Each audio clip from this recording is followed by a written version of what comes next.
Bonjour à tous. Alors, le sujet de cette vidéo, c'est orthodoxie ou exégèse.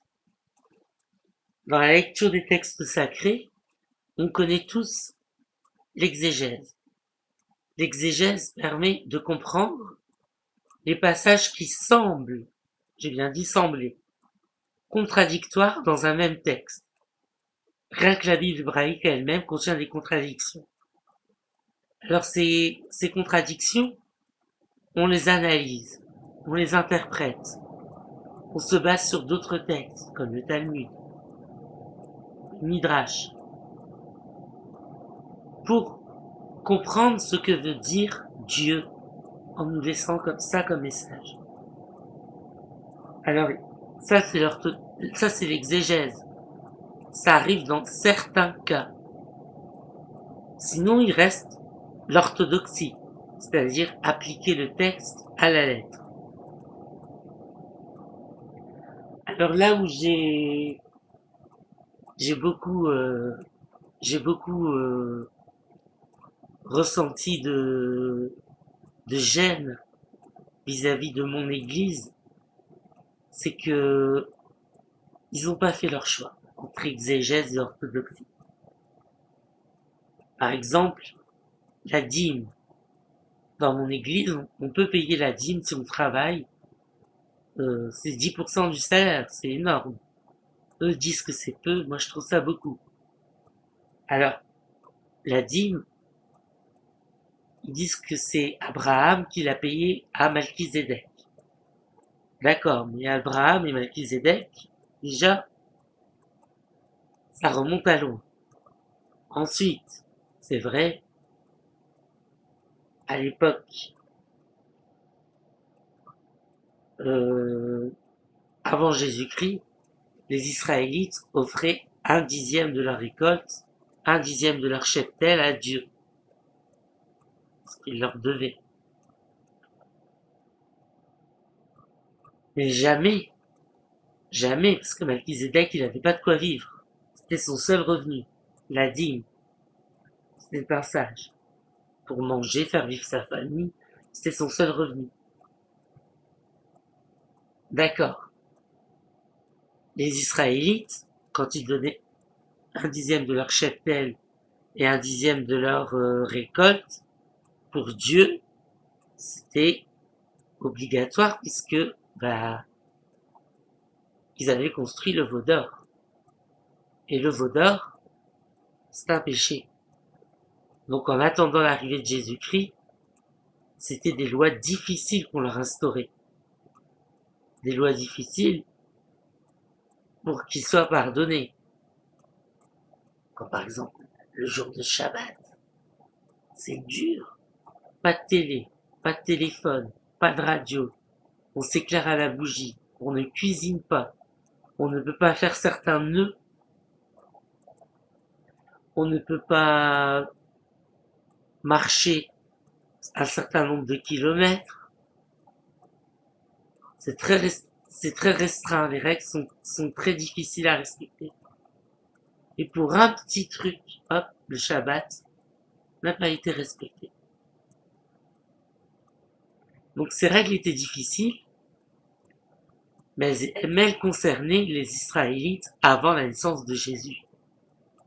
Aujourd'hui, ce qui nous permet d'être pardonnés, c'est son sacrifice expiatoire. Donc, ça c'est ma foi chrétienne. La dîme, je la donne pas aux pauvres, je la donne à l'église, si je la donne.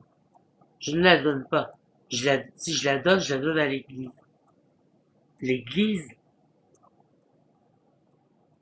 ne manque pas de moyens, puisqu'ils donnent tous la dîme, sans poser de questions.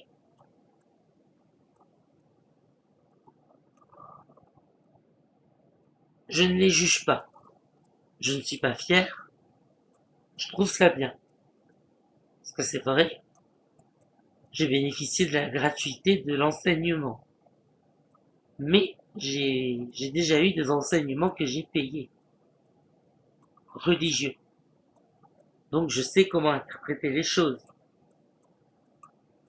La charité, on la cache. On cache à sa main droite ce que fait sa main gauche.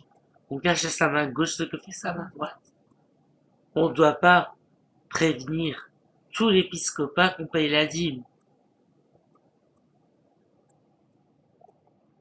Dans la rue, vous croisez un pauvre, discrètement vous lui donnez quelque chose et vous vous en allez. De toute façon, il n'y a que des inconnus. Puis voilà, ça c'est la charité. Ça c'est ce que je dois au Père Céleste, de m'avoir donné à manger. C'est tout. On appelle ça de l'exégèse.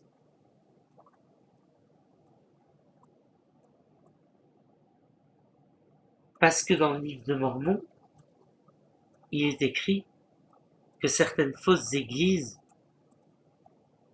sont bâties pour se faire du gain. Pourquoi pas la leur?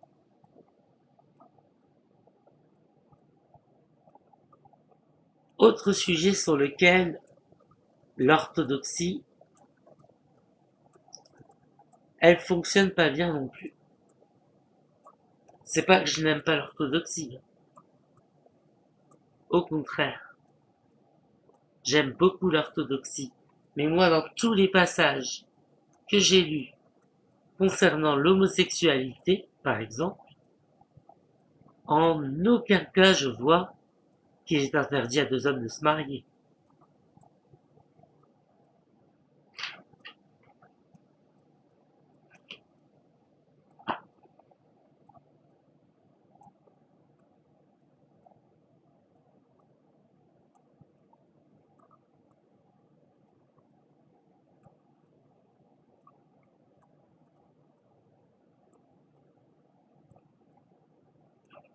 Alors je vais regarder ce que je trouve ici. Chasteté.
Je l'ai mis dans un autre texte et je l'ai surligné. Vous allez voir ce qu'il dit aux un mot. Oh, je pense que vous l'avez déjà entendu, hein.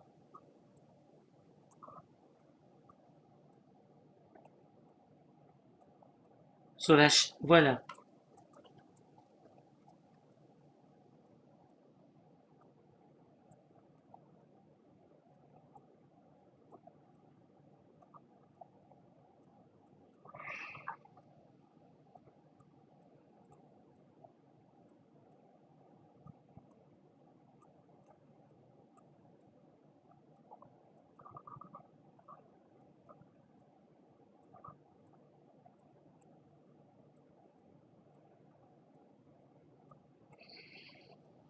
Genèse de 18 à 21.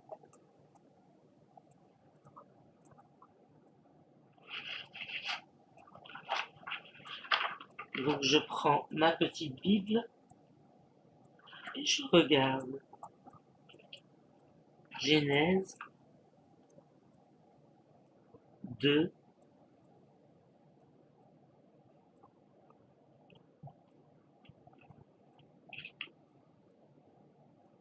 18 à 21.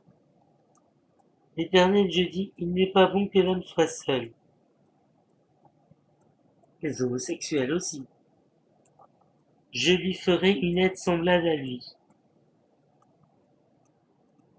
C'est pas la première. Si on remonte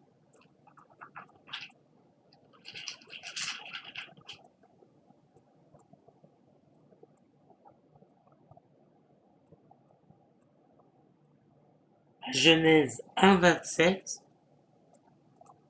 Dieu créa l'homme à son image.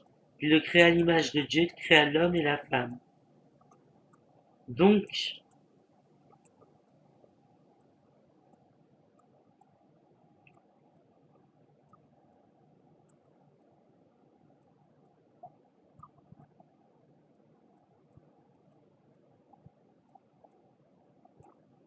Ève n'est pas la première femme d'Adam. Première chose. Ce qu'on appelle de l'orthodoxie. À la lettre, il dit qu'il n'est pas bon à Adam d'être seul. Mais le 6e jour, il a créé l'homme et la femme. Donc c'est qui cette femme, déjà? Et Ève, c'est pas la seule femme d'Adam.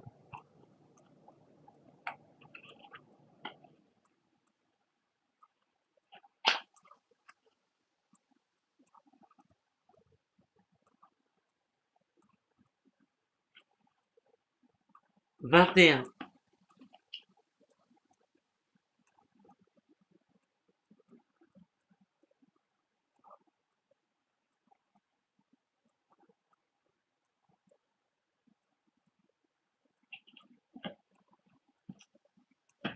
Alors l'orthodoxie recherche tous les textes. Torah, Nevi'im, Ketuvim, Talmud, Gemara, Mishnah, Midrash, et il y en a d'autres qu'on a découverts.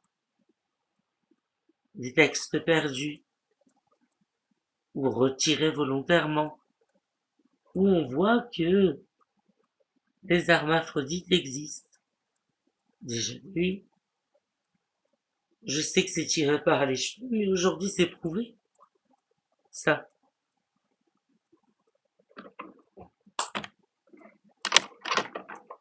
Ils le savent tous, les scientifiques, les religieux, c'est pour ça que c'est la guerre, ils le savent tous. Bref, revenons à notre exégèse. Les gays ne sont pas stériles. Ce que Jésus a dit, soyez féconds et reproduisez-vous sur la surface de la terre. Très bien, les gays ne sont pas stériles pour autant. Ils sont juste attirés par des personnes de même sexe. Si en plus de ça, il y a des reptiliens hermaphrodites, ils peuvent se reproduire. Alors je sais que c'est bizarre, mais j'ai des données médicales à vous donner. Seulement je vais les garder pour moi, pas effrayer tout le monde. Un autre sujet sur lequel orthodoxie ou exégèse. Parce que là, ce que je viens de faire vis-à-vis de l'homosexualité, c'est ce qu'on appelle de l'exégèse. Ou de la gnose, plutôt. Oui, de la gnose. Parce que je me base sur des manuscrits gnostiques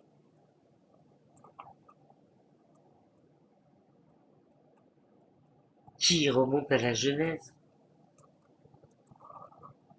D'après des textes qui confirment que la première femme d'Adam n'était pas humaine. Non. Ça vous choque, ça, pour vous? Que quelqu'un ne soit pas humain? Qu'il ait l'apparence humaine, mais qu'il ne soit pas humain? Est-ce que ça vous choque? C'est une question rhétorique.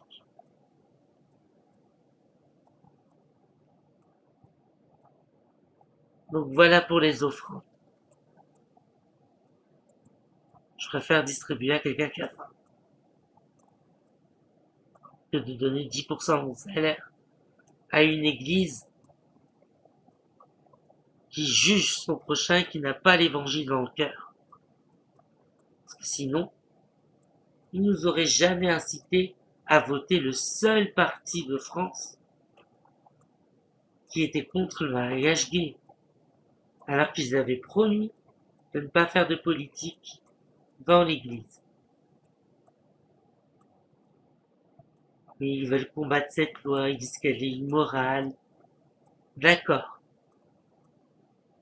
ils font ce qu'ils veulent, mais ça n'a rien à voir avec l'église. Parce que l'église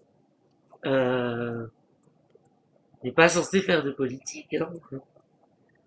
Déjà ça. Et puis, j'ai le droit d'avoir l'opinion politique que je veux.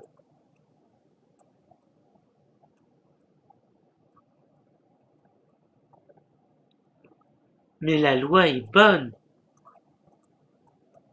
Parce qu'il vous donne un passage où il est écrit qu'il y a de la corruption.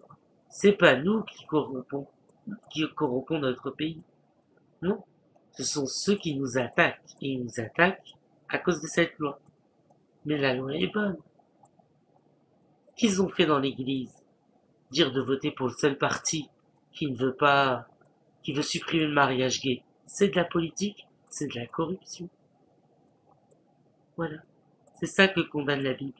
La corruption. On doit honorer notre patrie, honorer les lois, honorer les magistrats, les juges, les gouverneurs, les présidents, les ministres. On doit honorer ce qu'ils font. Si ça ne nous plaît pas, ce qu'ils font, soyons actifs dans la vie politique de notre pays. Allons voter, allons voir les différents partis, adhérons aux partis, participons à la vie politique de notre pays, oui, mais dire qui voter, non. Donc déjà là,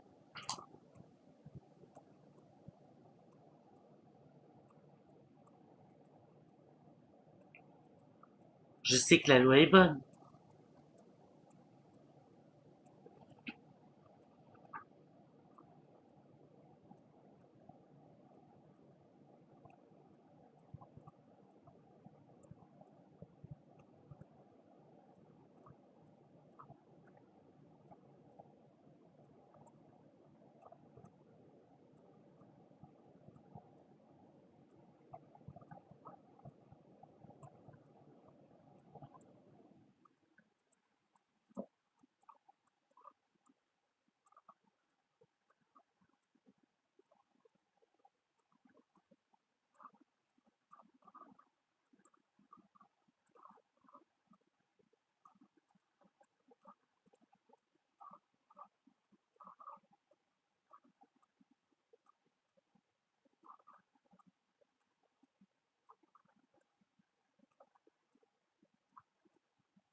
Romains 1, 24, 32.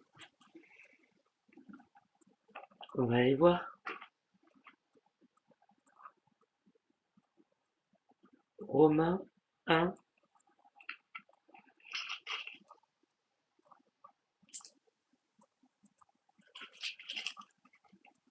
24, 32. C'est pourquoi Dieu les a livrés à l'impureté selon les convoitises de leur cœur, en sorte qu'ils déshonorent eux-mêmes leur propre corps. Eux qui ont changé la vérité de Dieu en mensonge et qui ont adoré et servi la créature au lieu du Créateur qui est béni éternellement. Amen. C'est pourquoi Dieu les a livrés à des passions infâmes, car leurs femmes ont changé l'usage naturel en celui qui est contre nature. Et de même les hommes, abandonnant l'usage naturel de la femme, se sont enflammés dans leurs désirs, les uns pour les autres, commettant homme avec homme des choses infâmes, et recevant en eux-mêmes le salaire que méritait leur égarement.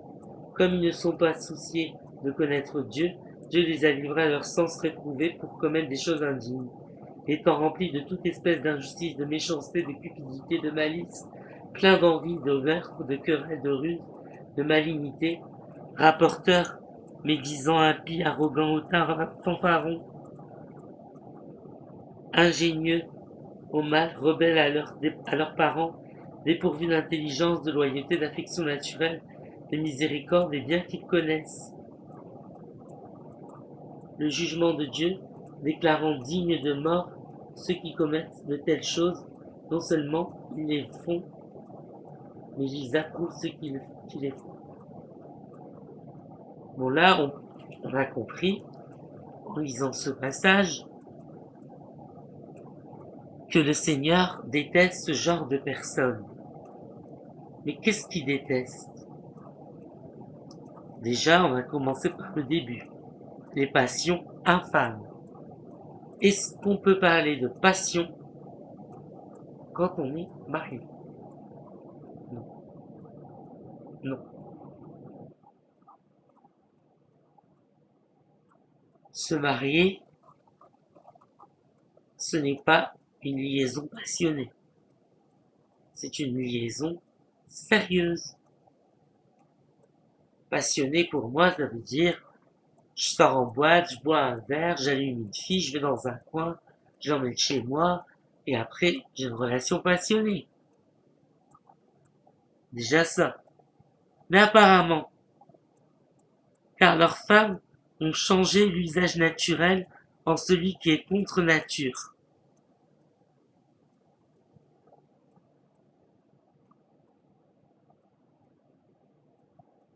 Les tenues raffinées, les blondes décolorées, les faux seins, les lentilles, les tatouages, les piercings, euh, je sais pas moi, tous les artifices pas naturels. Ça apparemment c'est la femme au Dieu du Seigneur.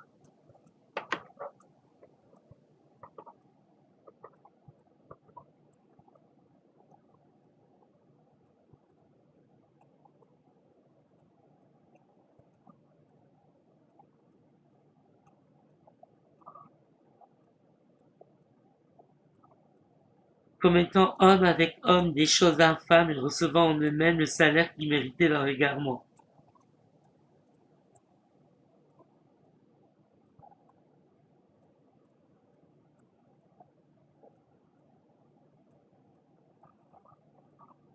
Se sont enflammés dans leurs désirs les uns pour les autres, commettant homme avec homme des choses infâmes. S'enflammer, oui, c'est un péché. Quand j'ai lu ce passage, j'ai eu le sentiment d'abomination. Mais ça n'a rien à voir avec le mariage gay. Alors quel autre passage il pourrait nous donner?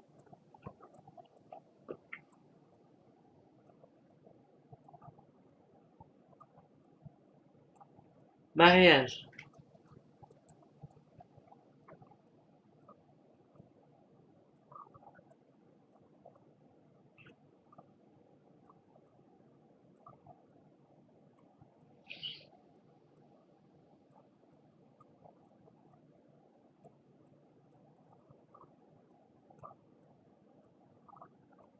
Un Corinthiens 11.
que les hommes ne doivent pas avoir les cheveux longs et que les femmes ne peuvent pas prier la tête voilée.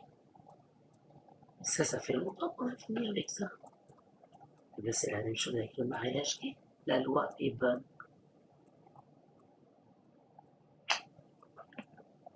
Parce que c'est la loi. Comment on dit loi en hébreu? Torah.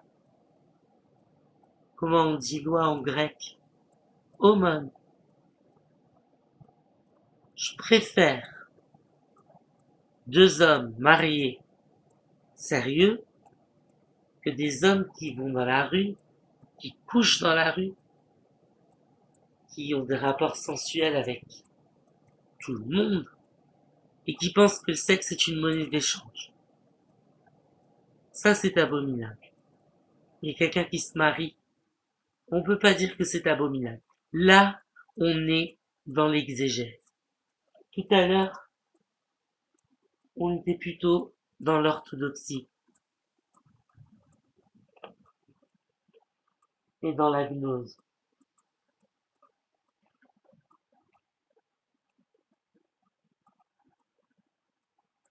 Alors l'exégèse, c'est de se dire, le Seigneur condamne la sensualité tout court. Dans aucun cas, dans la Bible, il est écrit que le mariage n'est pas bon. Ni entre un homme et une femme, ni entre 2 hommes, ni entre 2 femmes. En aucun cas dans la Bible il est écrit que le mariage n'est pas bon. Mais la sensualité, on voit les hommes s'enflammer les uns les autres, mais on voit aussi les femmes prendre des tenues raffinées, et puis se jeter sur les hommes.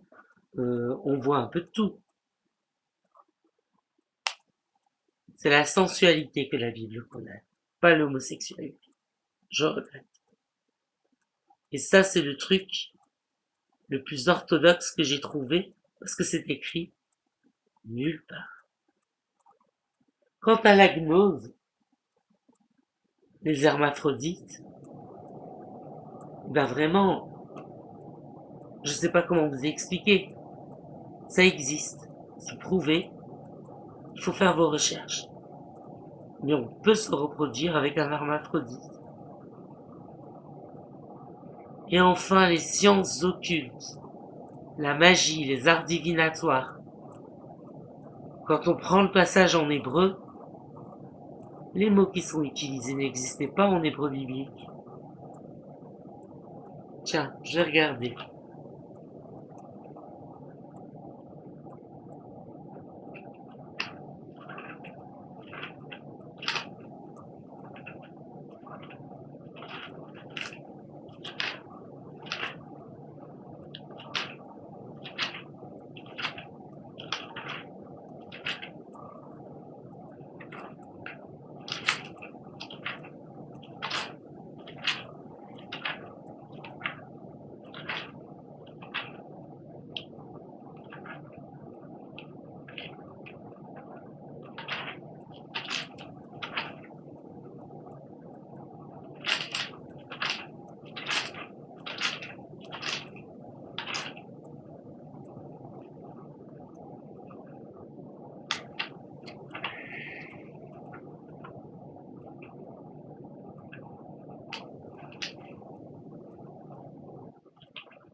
J'ai raté le passage sur les dons de l'esprit.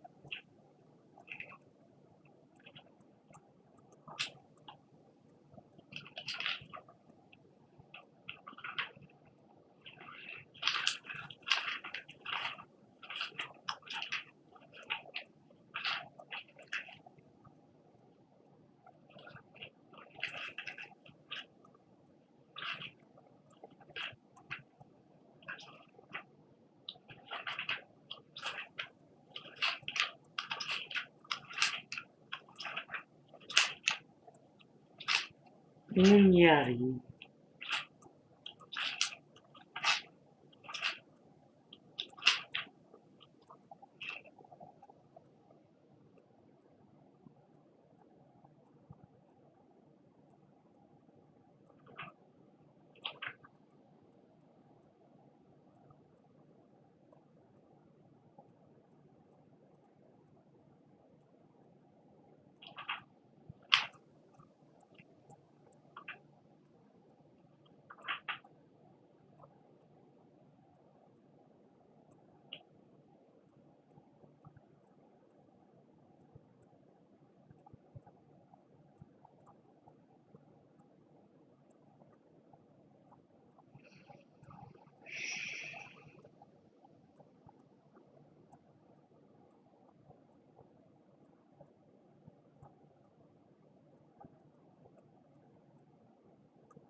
Bon, là, il nous cite Exode 7, 8, 22.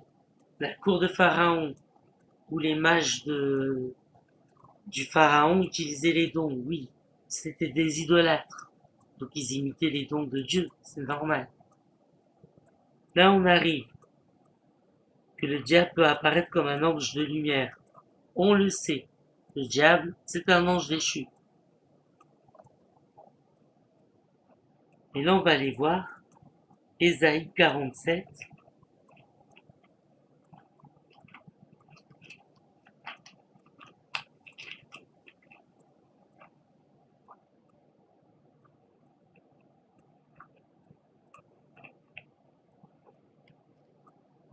Douze 14.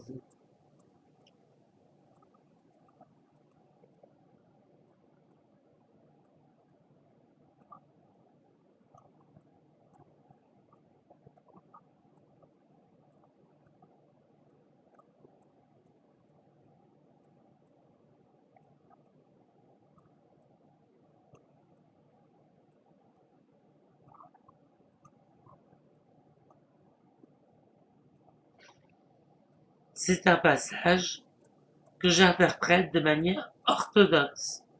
Écoutez.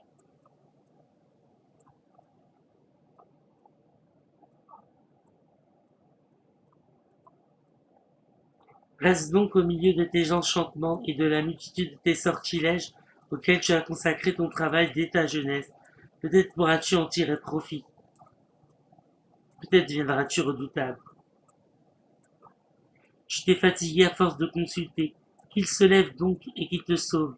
Ceux qui connaissent le ciel, qui observent les astres, qui annoncent d'après les nouvelles lunes ce qui doit arriver. Voici, ils sont comme de la paille, le feu les consume. Ils ne sauveront pas leur vie des flammes. Ce ne sera pas du charbon dont se chauffe, ni un feu auprès duquel on s'assied. Tel sera le sort de ceux que tu te fatiguais à consulter, et ceux avec qui tu as trafiqué dès ta jeunesse.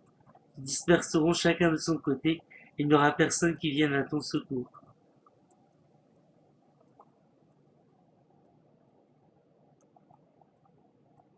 C'est pour mon profit que j'utilise les forces de la nature.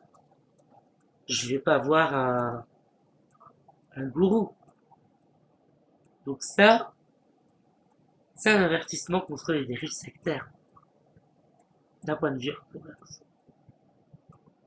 Si les dons de l'esprit sont là pour notre profit, ce sont nos dos à nous, peu importe l'outil que nous utilisons. Mais c'est pas ce que je vois marqué là.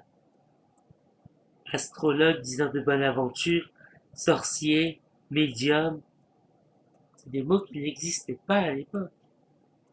Il y a un autre passage, Deutéronome 18, 9, 10.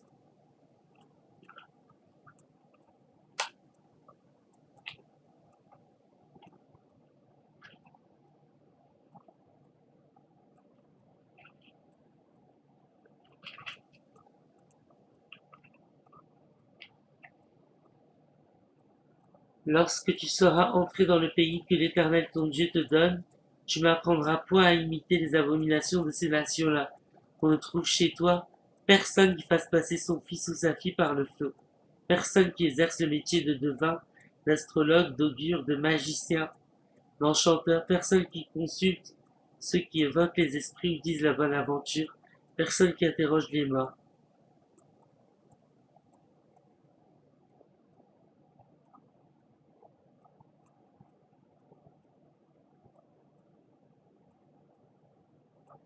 Car quiconque fait ces choses est en abomination à l'Éternel, et c'est à cause de ces abominations que l'Éternel ton Dieu va chasser ces nations devant toi. Tu seras entièrement à l'Éternel ton Dieu, car ces nations que tu chasseras écoutent les astrologues et les devins. Mais à toi l'Éternel ton Dieu ne le permet pas. Bon, on va prendre le texte en hébreu.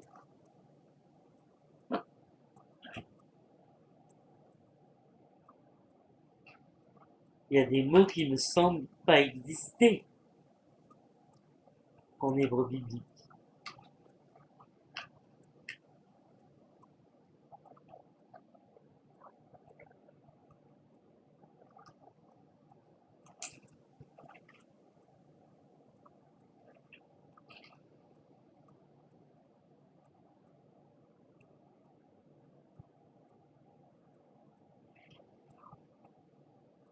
Bereshit.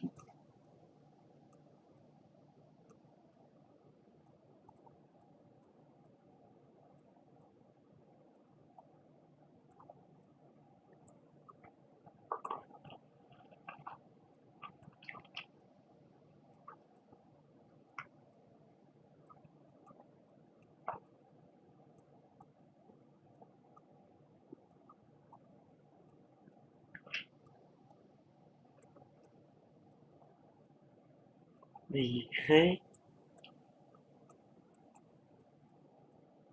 18, 9, 10.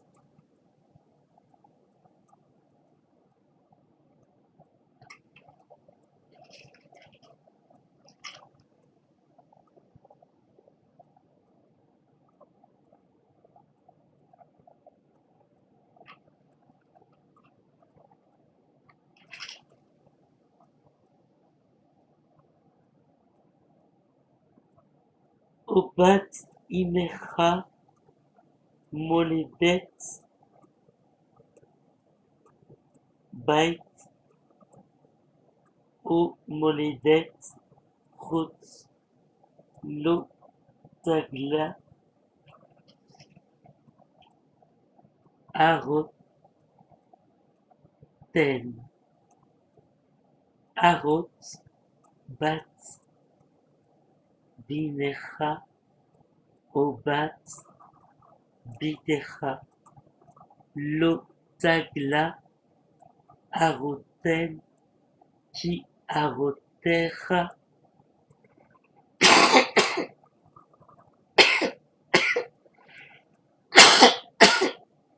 hine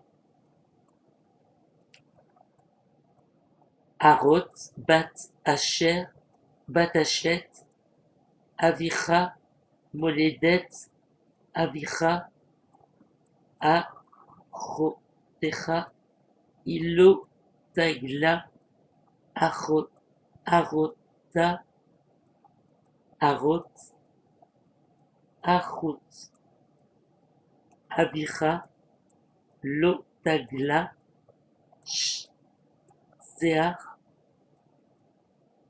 sheach avicha hu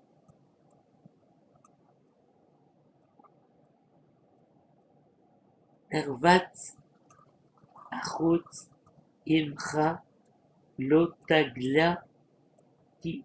Bon, en fait, là, moi, ce que je comprends, c'est qu'en fait, toutes ces abominations, c'est celles qu'on commet contre les membres de sa famille, en fait.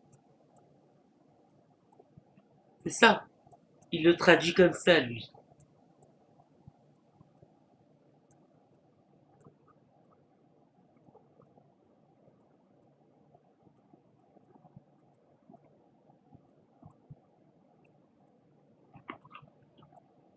Il est interdit de faire de la magie noire à sa famille. Voilà. C'est ce que j'entends. Eh bien, c'est tout ce que nous avons eu sur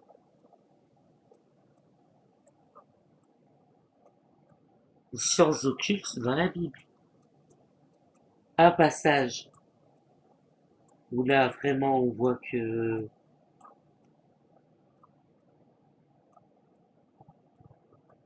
Ésaïe 47,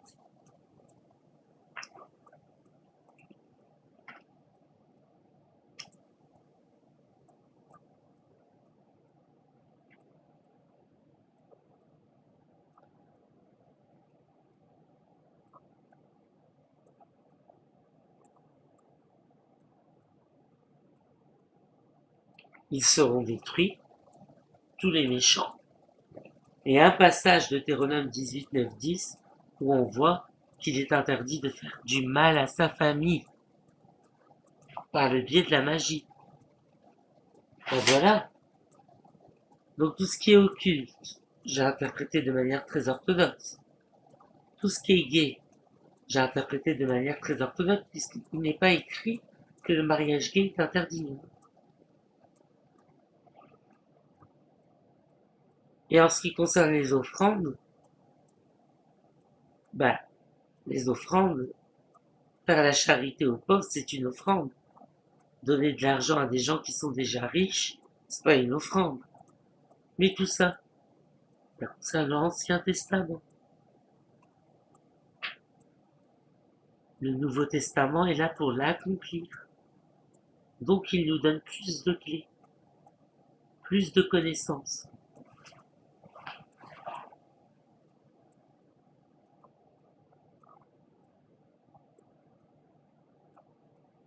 Voilà, donc même si le texte n'est pas ou peu altéré, la manière dont il interprète n'est ni exégétique, ni orthodoxe. Il interprète comme ils ont envie de l'interpréter. En tout cas, moi, ce que je peux vous conseiller, c'est d'avoir un point de vue très orthodoxe sur les choses, sauf quand c'est pas possible. Dans ce cas-là, soyez exégétique. Posez-vous la question, pourquoi deux choses se contredisent?